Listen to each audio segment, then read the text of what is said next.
tonight, just a mental and physical grind it out. Shots aren't falling, you get out rebounded, but yet there's Quentin hitting big shots and Jaden getting points. I mean, I think, Notre Dame was physical. That's kind of what we saw on film. We had certain keys that we needed to try to live by to win the game. Rebounding was one of them, and taking away threes was the second one. Thought that was critical. They needed threes to win. And then we also felt like we needed to have some offensive maturity, to move the ball, change it side to side, because they do a great job defensively. Micah's doing a great job. So for us, the first half, we just didn't do those things at the level we needed to.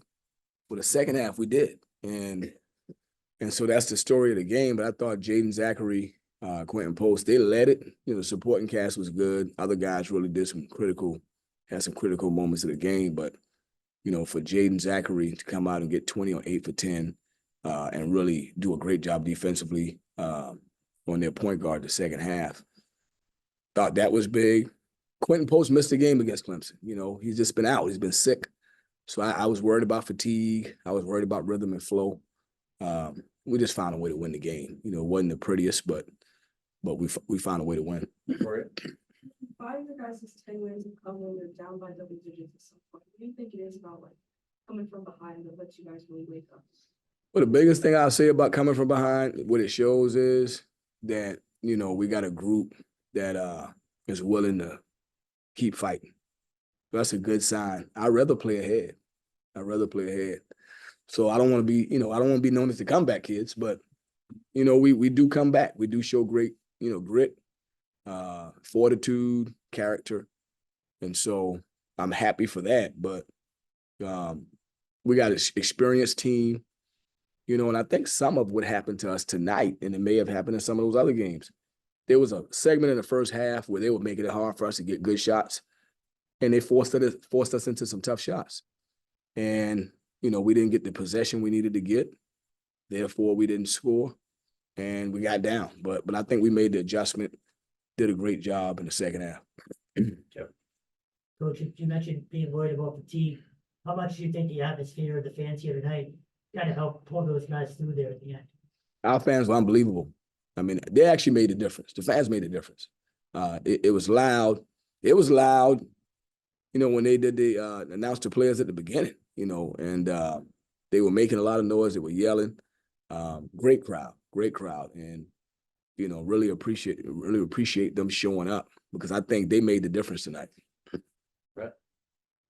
Chaz didn't record a shot attempt from the field, yet he still led the team with 15 plus minus. What is he doing outside of the score sheet, that he's able to add winning plays? He's a coach on the floor. He's a leader. He's vocal. He know how to look people in the eye and talk to them and direct and give them direction and tell them when they're doing something right, tell them when they're doing something wrong. He just got a lot of good spirit. So I think he's just a coach on the floor, kind of just that quarterback that steadies the ship. So your role players, speaking of that, your role players, they were very key in this win. If some of you guys were scoring like they normally were, but those role players came in. You know, there was 2 points here, still there. How you like the way they've been able to help you guys stay afloat in those moments where you guys were down? Well, they battle tested. We can call them role players, but at Clemson, they wasn't. They had to play, all of them had to play 30 minutes. We only had 7 guys. So I think a game like that helped them. Guys playing 30 minutes who hasn't had that opportunity to play as much. And so that gives them confidence. We got a really good bench. We're not clicking on all cylinders yet. Like if 10 is the highest number we can go, we're not at a 10 yet, which I'm thankful, because we hadn't reached our maximum capacity. But once we can get everybody rowing in the same direction at the highest level we can go, I think we're gonna have a special opportunity to do something. Coach, you had so against NC State, Wake, Syracuse, you guys had some leads. Mm-hmm. They game in the second half. We were to finish it off. What happened today in the game to execute that strategy? I mean, it's just hard, the ACC, hey, good players. I remember being at Clemson, we were up 12 in the ACC tournament against North Carolina, and Harrison Barnes had made 45 points. I mean, like, we were up 12, had 7 minutes to go. It's good players, man. They make shots. They can get to the basket. They're big. So you really got to be sharp. Take care of the ball, get good shots, rebound. You got to do a lot of things well. And so I think it's just the ACC. It's going to be games of runs. And, we see that. We've seen that in every game so far. Teams make runs. We've made runs, and when we come back, we're making a run. That's how we come back. So I think it's just the level that we're at. I mean, there's a lot of talented players and a lot of good coaches. We'll go Ken and Kevin. Were you holding your breath when they take the corner three with about 7 seconds left and the ball moves out? You know what? I don't even know if I was holding my breath. And I don't know if I was in between a breath, holding my breath, or not breathing at all, because I was trying to figure out, wow, he's over there open. It was slow motion. Good player over there. Mike is a good coach. And so, I knew he had something under his sleeve that he could come to with a late game situation. And so just thankful we got that rebound and was able to go to the free throw line. Chaz knocked those free throws down, and that was a huge part of the game, flipping in our direction. Obviously, every game is its own entity, but particularly with North Carolina coming in on Saturday, just momentum-wise, how important was this? Yeah, it's nice to win at home, and it's nice to win on the road, right? But it's hard to do both. With a crowd, the way we had tonight, it gives you a chance, right? So, it's the ACC. To me, all of the games are similar. They're hard, right? They challenges, but they're also great opportunities. So we're thankful. We're thankful that God gave us the opportunity to actually be the guys coaching the game. So, and these players should be thankful. They get the opportunity to play at this level. There's a lot to be thankful for. But it's just a great opportunity to coach in this league and have these big games. And we expect them to continue to break through this season. And, we just got to keep getting these guys rowing all in the same direction. And I think we'll get there. How good does it feel just to be home? There ain't no place like home.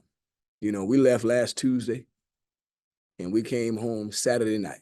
And so not only we left Tuesday and came back Saturday, we came back with half of the guys sick too. So it's nice to get in your own bed, nice to practice in your own gym, nice to go, see your family. So it's no place like home. It was really good to get back. And now we'll be back for a few games. Coach, kind of in that same vein, you haven't had much rest between, on the road, past couple games. What are you looking for in practice this week?